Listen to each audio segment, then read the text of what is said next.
बच्चों, good morning. विज्ञान कक्षा 9 क्लास में आपका स्वागत है।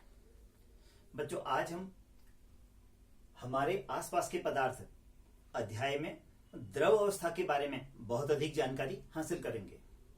बच्चों, जैसा कि आप जानते हैं कि पदार्थ 3 अवस्थाओं में पाया जाता है, ठोस, द्रव और गैस, जिनमें से ठोस अवस्था में उसका आकार और आयतन निश्चित रहता है, जबकि आज द्रव अवस्था में हम ये देखेंगे कि द्रव अवस्था में पदार्थ का आकार तो अनिश्चित रहता है, परंतु उसका आयतन क्या रहता है, निश्चित रहता है।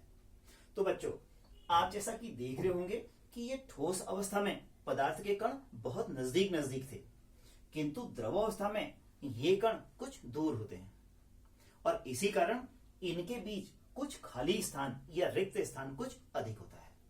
और रिक्त स्थान होने के कारण ये कण थोड़ा सा ही बल लगाने पर विकृत हो जाते हैं, यानी कि ये क्या होते हैं, बिगड़ जाते हैं। जैसा कि ये बॉटल है, इसमें मैंने एक द्रव लिया है, यदि मैं इसको बल लगाऊं तो ये क्या हो रहा है कि अपने आकार को बदल रहा है। क्यों? क्योंकि इसके बीच में खाली स्थान था।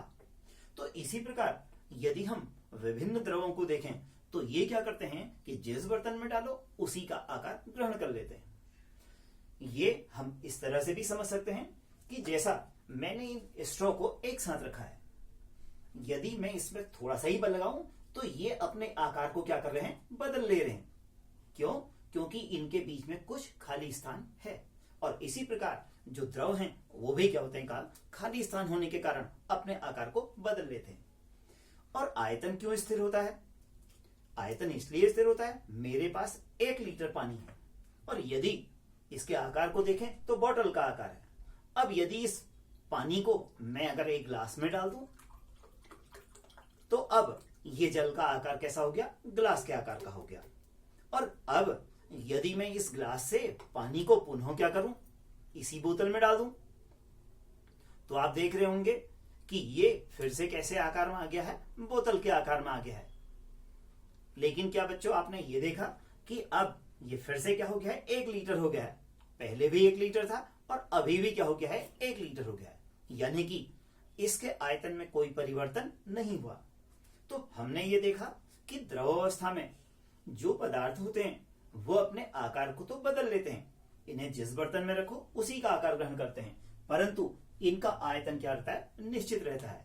और एक कारण यह भी है कि इसका कोई भी कण इसकी सतह को नहीं छोड़ पाता और केवल इस बर्तन की दीवारों से लेकर सतह तक इधर उधर ये गति करते हैं और इस कारण इनका आयतन क्या था, स्थिर था। तो अब हमने जो विभिन्न प्रयोग देखे थे या विभिन्न द्रवों में अगर हम देखें तो कुछ गुण निश्चित मिलते हैं, जैसे पदार्थ के कण ठोस कणों की अपेक्षा दूर होते हैं, पदार्थ के कणों के बीच आकर्षण बल ठोसों की अपेक्षा कम होता है, द्रव अवस्था में कणों के बीच रिक्त स्थान ठोसों की अपेक्षा क्या होता है, अधिक होता है, जैसा कि ठोस अवस्था में बहुत कम था, और कण गति करने के लिए स्वतंत्र होते हैं और इसी कारण उनका आकार भी परिवर्तनशील होता है।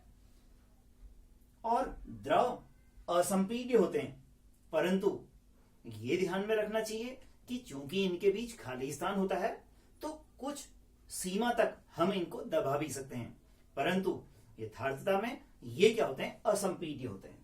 तो आज हमने देखा कि जो द्रव है उसे हम तरल अवस्था भी कहते हैं, यानी कि लिक्विड स्टेट। क्यों? क्योंकि आपने बहुत सारे उदाहरणों में इसको सत्यापित किया था। अब आप गृह कार्य में द्रव अवस्था क्या है, एक उदाहरण द्वारा उसके इन सभी गुणों को क्या करेंगे, स्पष्ट करेंगे। और अगली बार हम देखेंगे कि गैस अवस्था क्या होती है। धन्यवाद।